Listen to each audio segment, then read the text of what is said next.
Isabella Moon, a resilient and determined soul, spent her formative years in the harsh reality of a neglected orphanage in the industrial city of Michigan. Abandoned by her mother at a young age and left to the care of an alcoholic father who eventually disappeared, Isabella was a fragile flower blooming amidst the concrete. She found solace in the worlds created by the worn and forgotten books in the orphanage library. The yellowed pages and faded ink became her refuge, fueling her dreams of a future beyond the gray walls that confined her. Isabella longed to become a teacher, a beacon of hope for children like her, who lived in the shadows of society, offering them the knowledge and inspiration she found in books. In stark contrast, Lucas Thornton was born into a life of privilege and legacy in Boston. The son of a wealthy and influential family, he carried a sharp gaze and a wolfish smile, embodying ambition and the expectation to inherit a business empire spanning generations. Their paths converged in the hallowed halls of Harvard, a collision of two distinct realities. Isabella, marked by hardship and determination, and Lucas, defined by privilege and power, were from different worlds, yet they found themselves drawn together, like stars from separate galaxies aligning in a cosmic dance. Isabella, with her quiet strength and unwavering spirit, possessed a captivating radiance. She dreamt of changing the world, not through material wealth or force, but through the most powerful weapon imaginable: education. Educating a child is like throwing a stone into a pond, Isabella once said to Lucas, her eyes alight with conviction. The ripples it creates may not be immediately visible, but they extend to the farthest shores. Education is that stone, Lucas, and every child we teach, every life we touch, is a new pond for our stones. Teaching a child is akin to casting a stone into a pond, Isabella once told Lucas, her eyes sparkling with conviction. The ripples may not be immediately apparent, but they reach the farthest shores. Education is that stone, Lucas, and every child we guide, every life we influence, creates a new pond for our stones. Lucas, in turn, felt an unexpected fascination with this woman whose passion and strength were magnetic. Accustomed to the allure of power and wealth, he found something genuine and pure in Isabella that drew him to her like a moth to a flame. Initially, Isabella approached Lucas with caution, recognizing the divide between them as a stream separating two fields. However, as time passed, she found it hard to resist his enchanting charm and the authenticity he exhibited, something surprising for a man of his stature. "You perceive the world in a way I never envisioned, Isabella," Lucas confessed one evening, gazing at her with heartfelt admiration. "I've always viewed life as a series of negotiations and transactions, but you see it as a classroom filled with possibilities and potential. That's truly remarkable." Thus, against all odds, a dreamy young woman from Michigan and a powerful heir from Boston discovered one another, united by an undeniable attraction and shared admiration. Lucas's family reacted to his marriage with intense disapproval, insisting that Isabella did not meet their esteemed standards. "She's not one of us, Lucas," his mother, matriarch Thornton, warned with a stern face and icy gaze. "She never will be." However, Lucas, captivated by Isabella's unyielding spirit, prioritized love over familial acceptance. "She may not belong to your world, mother," he responded, his resolve matching hers. "But she is mine, and I am hers, and that is enough for me." In defiance of Boston's social elite Lucas and Isabella celebrated their union in a small, heartfelt ceremony shortly after graduation. It was a modest occasion, brimming with love and commitments to their shared future. Eager to embark on a new journey, free from their family's constraints, the couple relocated to the charming landscapes of Oregon. With her passion undiminished, Isabella found a teaching position at a local school, viewing each day as a chance to inspire young minds and foster bright futures. Meanwhile, Lucas set out to create his own business empire, one that embodied his principles rather than those of the Thornton family. "I don't want to create something built on status or power," he expressed to Isabella one evening beneath Oregon's star-filled sky. "I aim to establish something that adds value and makes a difference, just like you do every day, Isabella." They embarked on a new journey together, leaving behind their familial shadows and embracing the hopeful promises of their chosen future. Lucas successfully established his own thriving business over the years, catapulting the family into a comfortable and prosperous lifestyle. Lavish dinners and extravagant trips became regular occurrences, creating a life that seemed like a shimmering dream. Meanwhile, Isabella continued to find fulfillment in her role as a teacher. However, as their wealth grew, she made the heartfelt decision to fully devote herself to their expanding family.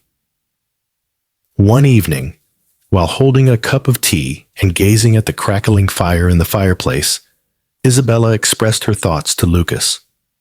"Lucas," she began, her eyes filled with warmth and love, "I truly love teaching, but I feel like our family needs me now.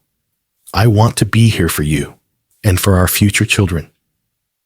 Lucas, looking at her with affection and understanding, simply smiled and gently squeezed her hand. "I love you, Isabella, and I fully support your decision, whatever it may be. We will navigate this journey together." 5 years after their blissful marriage, Isabella discovered that she was pregnant, a moment of pure joy and fulfillment as their long-awaited dream became a reality. However, their joy was tinged with concern when they learned that the pregnancy was high risk. Despite the challenges ahead, Isabella remained resolute. "I will protect our child, Lucas," she declared, cradling her belly with tender love. "No matter what, I will fight for our baby." Determined and armed with the strength of a mother's love and a united family, Isabella braved the impending dangers, unwavering in her resolve. During the 8th month of Isabella's pregnancy, an unexpected turn of events brought them hurrying to the hospital. The couple became enveloped in shock, fear, and a mix of anticipation as the hospital lights illuminated an all too familiar scene. Their son, whom they had affectionately named Evan, arrived prematurely, small but resilient. Unfortunately, Isabella did not share the same fortune. A severe infection struck her while she was in the ICU, leading to an emergency surgery to remove her uterus. The doctors, wearing somber expressions and speaking cautiously, held little optimism about her condition. Lucas spent countless sleepless nights in the hospital chapel, his hands clasped tightly in silent prayer, pleading for a miracle. "Please, let Isabella stay with me and with Evan," he whispered to the still statues and vibrant stained glass. "She is our guiding light. We need her." After a month filled with despair, Lucas's prayers were answered. Isabella began to respond positively to the treatment, with the color returning to her cheeks and brightness to her eyes. Finally, she was discharged from the hospital, bringing immense joy to Lucas and a sense of relief to the doctors. Back in the comfort of their home, with little Evan nestled in their arms, Isabella and Lucas exchanged a silent promise. They vowed to provide Evan with all the love and opportunities that life had to offer. Although the pain of relinquishing their dreams of a larger family still lingered in their hearts, they discovered solace and happiness in their roles as Evan's parents. "He is our miracle, Lucas," Isabella whispered one night, cradling Evan tenderly in her arms. "And we will cherish and protect him unconditionally," Lucas affirmed, pressing a gentle kiss upon Evan's forehead, and then upon the forehead of his beloved wife. "With all my heart." "With all my heart," Isabella echoed softly. The years slipped away in a whirlwind of laughter, growth, and unwavering love. Evan, a reflection of Isabella's determination and Lucas's kindness, flourished into a kind-hearted and intelligent boy, a constant source of pride for his parents. However, 12 years after Evan's arrival, an unyielding economic storm ravaged the region. Lucas's once thriving company found itself among the hardest hit by the tempest. The family, once accustomed to a life of opulence, now faced the difficult reality of selling their possessions and adapting to a more modest lifestyle. Lucas fought tirelessly to keep his company afloat amidst the relentless adversity, but ultimately, they succumbed to the weight of the economic crisis, dashing Lucas's dreams and aspirations. Bankruptcy dealt a devastating blow to Lucas, plunging him into an abyss of despair and sorrow. "I have failed you, and I have failed Evan," Lucas murmured on a somber night, his voice choked with emotion, his once vibrant eyes now clouded with anguish. "Lucas, please don't say that," Isabella implored, gripping his hands tightly. "We still have each other, and we have Evan. That's what truly matters." However, the shadow of bankruptcy proved to be an unbearable burden for Lucas. Almost a year after the downfall of his once thriving empire, the once strong and ambitious man found himself consumed by anguish. Tragedy struck when Lucas suffered a stroke, despite Isabella's desperate pleas and Evan's silent prayers. Lucas's passing left the once joyful and loving family enveloped in profound sadness and loss. They struggled to find the strength to move forward without the presence of Lucas's kindness and love.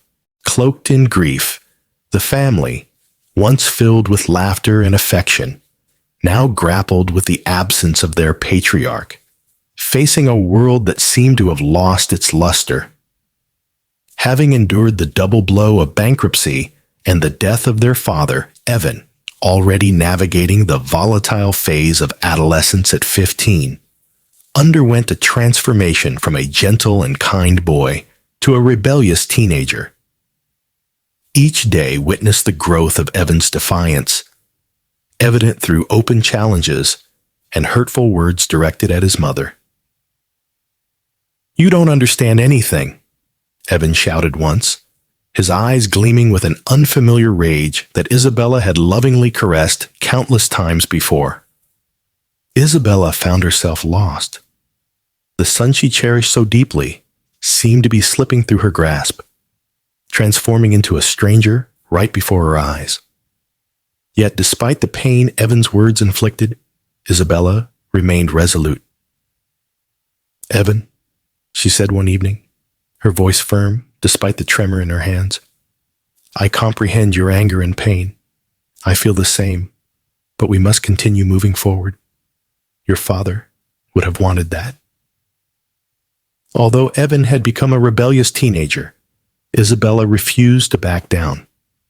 She had already endured the loss of the dream of a large family, the anguish of a high-risk pregnancy, and the death of her beloved. Now, she was prepared to confront this new challenge, determined to bring back her son from the depths of rebellion. When necessity knocked at her door, Isabella found herself compelled to re-enter the working world. She resurrected her former passion and returned to the classroom as a teacher. The transition was far from easy, particularly amidst the turmoil that had engulfed her personal life. However, the love she harbored for teaching acted as a guiding beacon in the midst of the storm, providing a sense of solace and constancy in a life teeming with change and uncertainty. "I truly love being here," she confided in a colleague, her gaze tenderly fixed upon the empty classroom. "It makes me feel like I am making a difference, even if it's just for a few." While Isabella managed to find a certain degree of fulfillment in her work, the same could not be said for Evan. The teenager had veered off course, becoming lost in a world of negative influences and misguided choices. Money began mysteriously disappearing from the household, slipping away from hands that Isabella never thought would pilfer from her. Harsh words and insults, spoken from the mouth of the boy she cherished more than life itself, were hurled in her direction. This painful cycle persisted for 5 long years, with each passing year appearing darker than the previous. Isabella found herself frequenting the cold and impersonal confines of the local police station on multiple occasions, desperately attempting to secure Evan's release following a string of offenses, ranging from street brawls to illegal car races. On one occasion, Evan was arrested for shoplifting, serving as a devastating blow for Isabella. She tirelessly took on additional jobs to afford a competent lawyer capable of converting Evan's sentence to community service. "I hope this serves as a wake-up call for you, Evan," Isabella expressed, her voice laden with exhaustion and weariness after the final verdict. "I love you, but I cannot continue to rescue you from your own self-destructive path."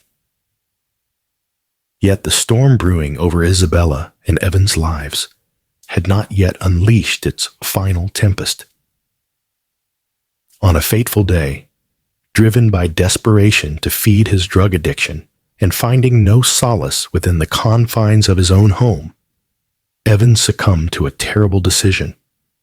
He resolved to rob the convenience store where he had previously been employed, viewing it as a familiar location that would likely possess cash.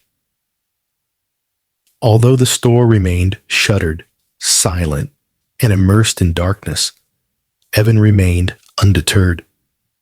With a forceful blow, he shattered the store's glass, causing shards to scatter in every direction. Wasting no time, he disabled the security cameras and hastened towards the cash register, hastily clutching any semblance of money within reach. However, the shrill cry of police sirens pierced the air, filling him with panic. Ensuing chaos ensued as Evan fired shots at the officers before swiftly escaping the scene, his heart pounding within his chest. By some twist of fate, he managed to evade the pursuing law enforcement. Finding solace in the belief that he had reached the safety of his home. Little did he know that the officers had successfully noted down his vehicle's license plate, leading them directly to Isabella's residence. Armed and resolute, they made a brisk and unceremonious entrance, promptly arresting Evan. Isabella, subjected to the painful spectacle of witnessing her son's arrest once more, felt her heart shatter into a million pieces. He had made promises of change, of rectifying his life's course. Yet there he stood, handcuffed, and being escorted away by the police. She couldn't fathom how everything had spiraled so tragically astray. "I believed in you, Evan," she whimpered, her tears flowing freely as she helplessly watched the patrol car depart. "I truly believed." The family's lawyer, a middle-aged man adorned with an expression of weariness, convened with Isabella in a cramped office, the space cluttered with stacks of papers. He removed his glasses, rubbed his weary eyes, and spoke with a heavy voice. "Isabella, I am sorry, but there is no conceivable way we can extricate Evan from this situation. His status as a first-time offender can no longer shield him from the consequences." Isabella, always perceptive, recognized an important detail. The only identification the police had for Evan was his car. He had worn a hood during the robbery, leaving no witnesses, and the security cameras had been destroyed. When she visited Evan in prison, she encountered a terrified young man, his eyes red from crying and his expression filled with despair. The sight of her son in such distress overwhelmed Isabella with a profound sadness that made it hard for her to breathe. In that moment, Evan, looking deep into his mother's eyes, made an unexpected plea. "Mom, I need you to do something for me," he said, his voice quivering. "I need you to take the blame for what happened." He explained that as an elderly first-time offender, Isabella might receive a more lenient sentence from the judge. She could end up with community service or a short prison term, while Evan would face a lengthy sentence. Although initially taken aback by his request, Isabella was touched by her son's desperation and ultimately agreed to take the fall. Evan, filled with relief, expressed his gratitude with tears in his eyes. The lawyer, though hesitant, consented to the plan, and despite Isabella's hopes, she was sentenced to 5 years in prison. Evan promised to visit her regularly and manage the household during her incarceration. As Isabella was led away to begin her sentence, she glanced back and saw Evan crying. She felt certain he was genuinely thankful for her sacrifice, or at least that's what she believed. Isabella was taken to prison, a bleak and unforgiving environment that threatened to strip away her sense of self. Nothing could have prepared her for the brutal realities of this new life. The rigid schedule, the unappetizing meals, and the crushing solitude. Yet she held on to hope. In the beginning, Evan visited her regularly. She looked forward to those precious moments when she could gaze into her son's eyes and experience a semblance of normalcy. However, those warm and frequent visits gradually dwindled, becoming more infrequent and fleeting until after a few months, Evan stopped coming altogether. His absence weighed heavily on Isabella, shrouding her days in a profound loneliness. She longed for any news of him, but it never materialized. Isolation became her sole companion. 3 long years dragged on in that monotonous gray existence. Thanks to her good behavior and the relentless efforts of her lawyer, who fought tirelessly for her release, Isabella was finally granted parole. On the day she stepped out of prison, her heart raced with a mix of anxiety and hope. She constantly scanned the entrance, yearning to see Evan's familiar face waiting to take her home. But that moment never came. The freedom she had yearned for tasted bittersweet as she realized she would have to face it alone. With a heavy heart, Isabella boarded a bus that would take her back to what she still considered her home. This journey, one she had made countless times before, felt oddly both familiar and foreign. When she finally reached her destination, Isabella was confronted by a house that felt devoid of the cherished memories she once held close. As she knocked on the door, a serious-looking man in his 30s answered, introducing himself as Stephen. A wave of unease washed over her as he scrutinized her with wary eyes.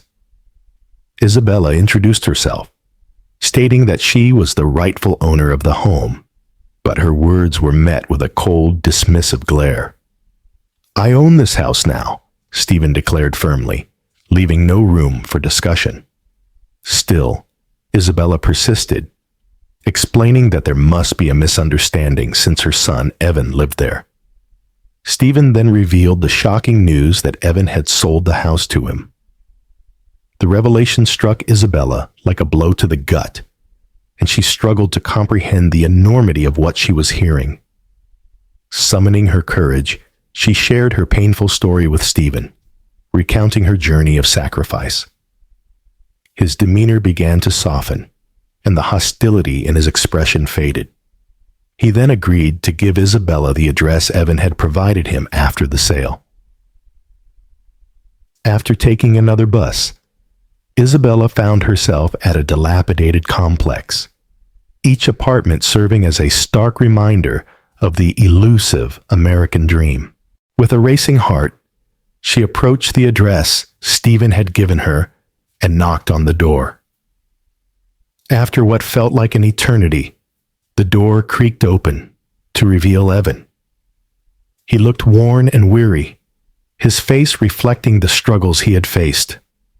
The scent of alcohol lingered on his breath, and his gaze was distant and hollow, as if he barely recognized his own mother. "Why did you sell the house, Evan?" Isabella asked, striving to keep her composure. Her voice quivered slightly, revealing the uncertainty in her gaze. "You left me with nothing, Mom," he retorted, his tone filled with disdain. "I had to take care of myself." Isabella felt the world shift under her. "I need a place to stay, Evan," she urged, desperation creeping into her voice. Yet Evan's response was a chilling rejection that caught her off guard. "You need to sort it out on your own, Mom. I'm married now, and neither my wife nor I want you here." The contempt in his words struck Isabella like a physical blow. The mother who had sacrificed so much for her son was now cast aside by him. She felt a deep sense of betrayal, anguish, and an overwhelming loneliness. How could Evan, the child she had devoted her life to protect, show her such callousness? The weight of rejection pressed down on her, but Isabella steeled herself to act. Returning to her old neighborhood, she boarded a bus and made her way to the house next door, where her dear friend, Mrs. Sullivan, once lived. She knocked on the door, calling out repeatedly, but received no answer. Just then, the door of a nearby house opened, and Stephen stepped outside, his expression softening as he saw Isabella in distress. "Mrs. Sullivan doesn't live here anymore," he said kindly. "She passed away 5 months ago, and her children sold the house." The blow was crushing. Isabella's last source of support, her friend, was gone. As she sat on the curb, engulfed in sorrow, daylight faded into twilight.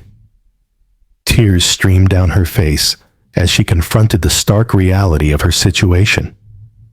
After some time, Stephen returned, observing her quietly before gently asking, "Do you have anywhere to go?" Isabella shook her head, words escaping her. After a brief pause, he offered, "If you'd like, you can stay at my place for the night." Surprised, Isabella looked up at him. "Won't your wife and kids mind?" she inquired. Stephen offered a sad smile. "I'm divorced, Isabella, and I have no children. You're welcome to stay." That evening, as they shared dinner, Isabella and Stephen opened up about their lives. She recounted her tumultuous journey, from the death of Lucas to the sacrifices she made for Evan. Her words were laced with deep sadness, yet they also conveyed a strength that Stephen found admirable. In turn, Stephen shared his own story of heartbreak, detailing how he loved his wife and the pain caused by her betrayal with his best friend. He recounted their plans to deceive him, which ultimately pushed him to escape and start anew in a different state. He spoke of his mechanic workshop, a place he cherished that provided him with purpose. With a hint of sorrow, he revealed that he lost his parents at a young age a loss that had shaped his life in profound ways. As time passed, Isabella gradually found her place in Stephen's life. She took on various household responsibilities, cooking meals and caring for the home, infusing warmth and tenderness into their shared space. In return, Stephen began to look after her, appreciating her presence and the comfort she provided.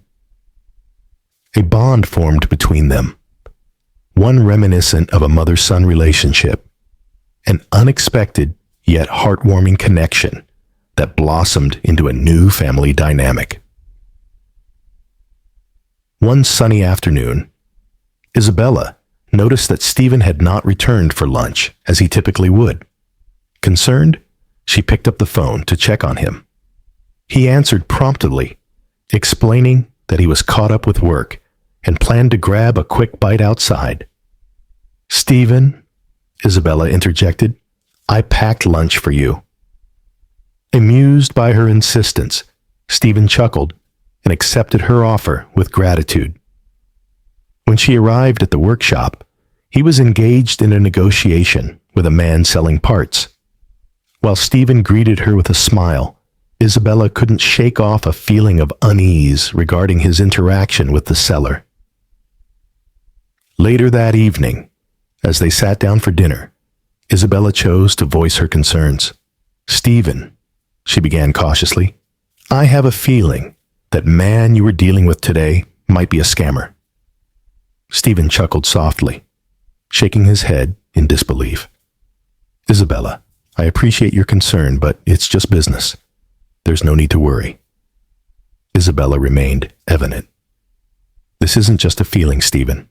My time in prison taught me to recognize dangerous individuals from afar." Despite her conviction, Stephen remained undeterred.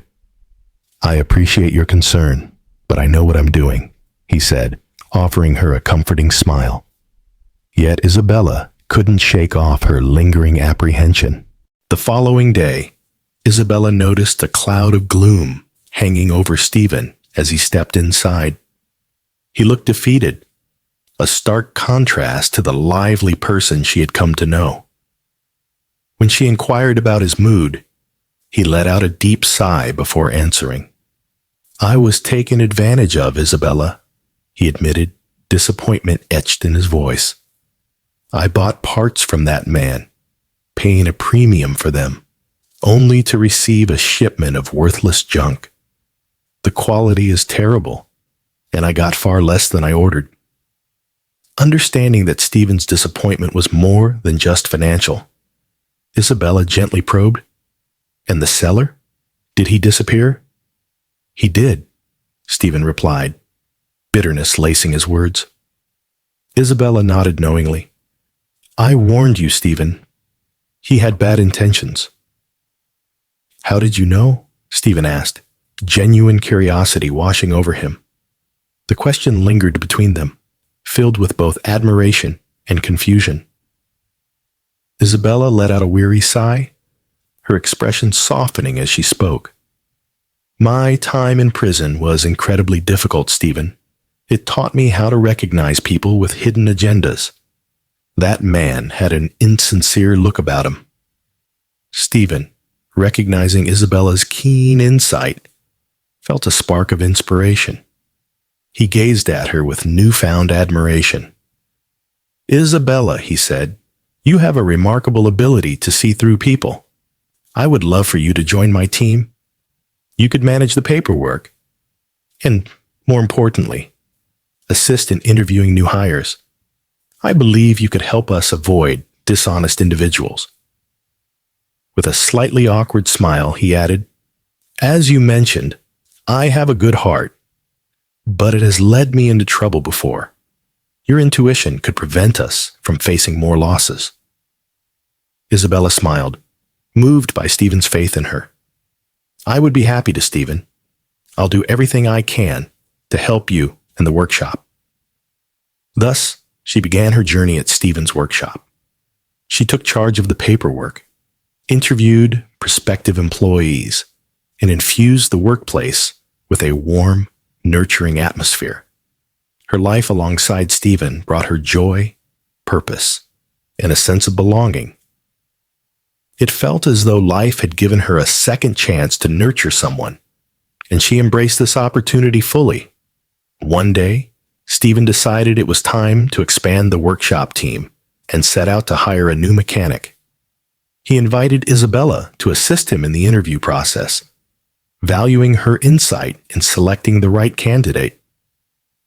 One by one, the candidates entered the room. Isabella observed each of them closely, assessing their demeanor, body language, and answers. She communicated with Stephen through subtle glances, pointing out those she deemed untrustworthy and those who showed promise. Everything was progressing smoothly until the final candidate stepped into the room. As the last candidate walked in, time seemed to stand still for Isabella. There stood Evan, her son.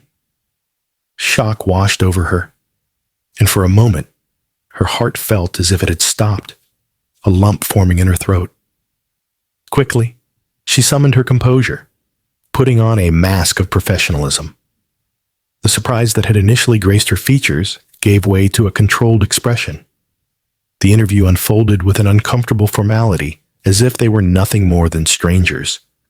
They discussed work experience and technical skills, carefully avoiding the pain of their shared past and the scars it had left. Once the interview concluded, Evan approached Isabella. There was no warmth in his gaze or tone, only an urgent plea. "I need this job, Mother," he said, locking eyes with her. "I'm struggling to get by." Isabella gazed at him, a blend of sorrow and hope washing over her. With a deep sigh, she replied, "I'll consider it, Evan." She recognized that this was a rare opportunity to mend the bond with her son that had been broken for far too long. The next day during the break, Stephen gathered the candidates' files, eager to review Isabella's evaluations. He flipped through the documents, absorbing the detailed and perceptive notes she had made on each applicant. Her unique ability to see past facades and discern true intentions was remarkable. When he finally reached Evan's file, he paused, anticipating that Isabella's maternal instincts would shine through in her assessment. However, as he read her evaluation, his heart raced. In bold red ink, her comments practically leaped off the page. "Absolutely not. This one is a drug addict, a criminal, and lazy, and will only cause trouble." Stephen was taken aback. The file trembled slightly in his grasp, as he hadn't expected Isabella to be so unyielding regarding her own son. Returning home, Stephen found Isabella in the kitchen, as always, preparing dinner. A pressing question weighed heavily on his mind, and he knew he had to confront it. "Isabella," he started cautiously, placing Evan's file on the kitchen table. "Can you explain why you assessed your son in this manner?" Isabella, her back turned to Stephen as she stirred the pot on the stove, hesitated for a moment. She understood precisely what he meant. After a deep breath, she finally responded. "Stephen," she said, her voice calm and measured, "I did everything I could for Evan. I gave up my freedom and my own life in the hope of saving him. But I've come to realize that some things are simply beyond our control. I can't rescue him from himself anymore. He must learn from life, just like the rest of us." Her words reverberated in the quiet kitchen, filling the room with a profound sadness that resonated in Stephen's heart. He began to grasp the weight of Isabella's pain and the tough choice she faced in assessing her own son. Isabella resolved to impart one last lesson to Evan. In the days that followed, she continued to care for Stephen at home and worked diligently at the workshop, always striving to provide him with sound advice and guidance. The young mechanic evolved into the son Isabella had always envisioned for Evan, compassionate, diligent, and appreciative. Meanwhile, Evan was left to confront the repercussions of his actions without the support of a job or his mother's backing. He had to find his own way in life.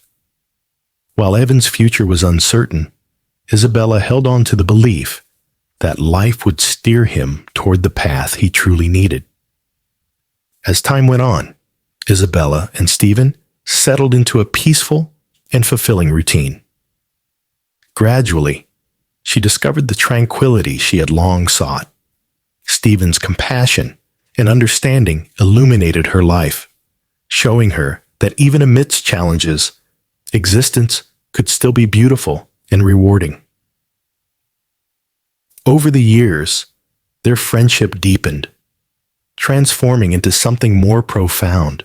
In each other, they found the love and support they had yearned for, sharing their sorrows and joys, and most importantly, the sense of family they had both lost along the way.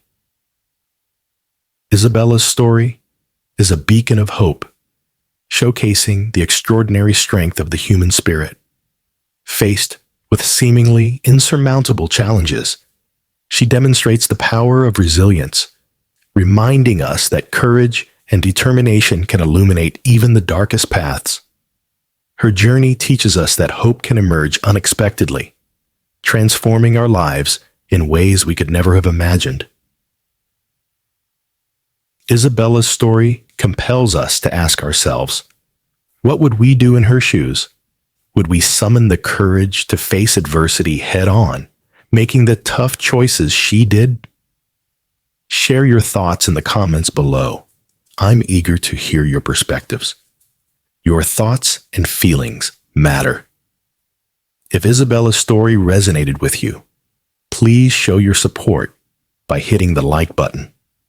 And get ready for the next chapter, which promises to be just as captivating and emotional. See you in the next video.